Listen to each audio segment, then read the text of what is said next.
Hi friends, I'm Balbir Singh Yadav. Welcome back to my YouTube channel Let's Fly with English. Friends, आज मैं आपके लिए एक advance और वेरी यूज़फुल स्ट्रक्चर लेकर के आया हूँ। लेकिन स्टार्ट करने से पहले आपसे एक बात कहना चाहता हूँ। मित्रों, मान लिया आपके पास बहुत सारे स्ट्रक्चर हैं, आपने कहीं से गेन किए हैं और मैं भी आपको बताता हूँ और बताता रहूँगा। आपके पास स्ट्रक्चर बहुत सारे, आप जानते हैं बहुत कुछ है, लेकिन do you know one thing, that structures will not help you until you practice that. आपके वो काम नहीं आएंगे जब तक आपकी प्रैक्टिस नहीं है। Because when you speak anywhere in English, that sentences will not come in your mind. आपके दिमाग में आएंगे नहीं, because you have an proper practice of that. आपके पास प्रैक्टिस नहीं है उनकी। इसलिए जो भी स्ट्रक्चर, जो भी वोकैब आपके पास हो, you have to proper practice that. उसकी आप प्रैक्टिस करते रहें। अब प्रैक्टिस आप कैसे करें? अगर यदि आपके पास कोई एटमॉस्फेयर नहीं है इस तरीके का कि आप वहाँ पर इंग्लिश बोलें, so you can talk to yourself. आप अपने आप में भी बात कर सकते हैं, आप मिरर के सामने खड़े होकर के बात कर सकते हैं। आप उन स्ट्रक्चर्स जो भी मैं बताता जाऊँ आपको, आप उनकी प्रॉपर प्रैक्टिस करते रहें, तो निश्चित तौर पर जब भी आप बात करेंगे तो वो आपके माइंड में आएंगे, आपकी ज़ुबान से बाहर निकलेंगे। Otherwise never.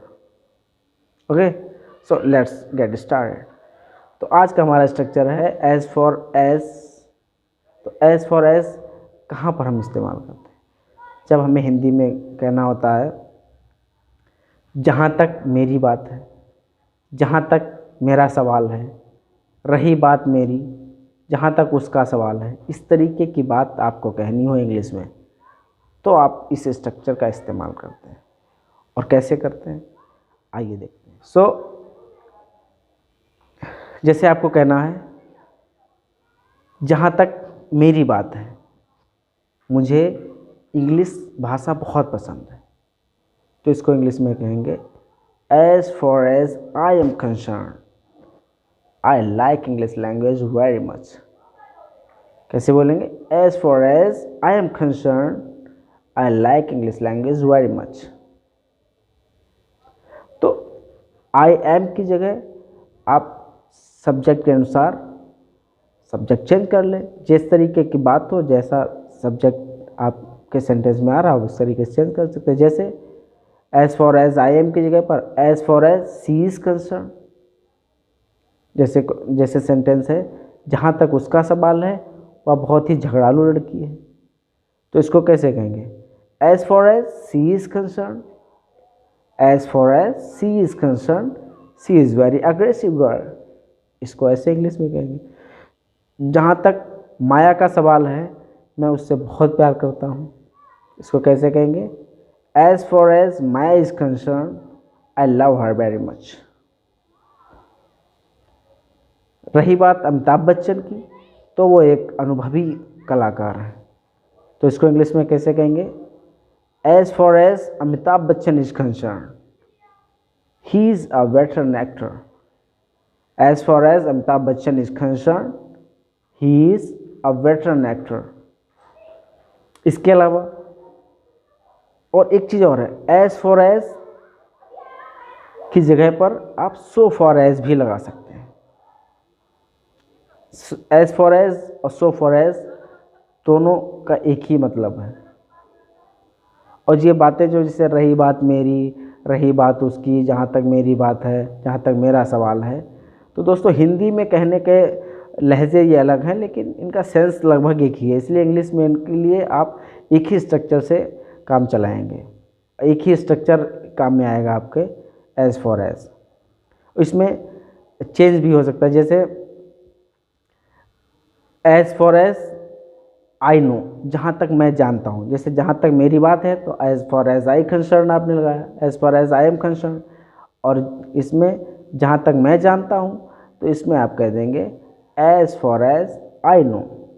जैसे जहाँ तक मैं जानता हूँ कि वो शराब नहीं पीता है, As far as I know, he doesn't drink wine. और जैसे जहाँ तक शिक्षा जहाँ तक शिक्षा की बात है, यह एक व्यवसाय बन चुकी है। तो इसको आप कैसे कहेंगे? जहाँ तक शिक्षा की बात है, यह एक बिजनेस है, इसको कहेंगे as far as education is concerned it is business now. तो दोस्तों इस प्रकार से आप बहुत सारे sentences as far as concerned, as far as I am concerned, as far as I know, इनका इस्तेमाल करके, इस स्ट्रक्चर का इस्तेमाल करके आप बहुत सारे सेंटेंसेस बना सकते हैं।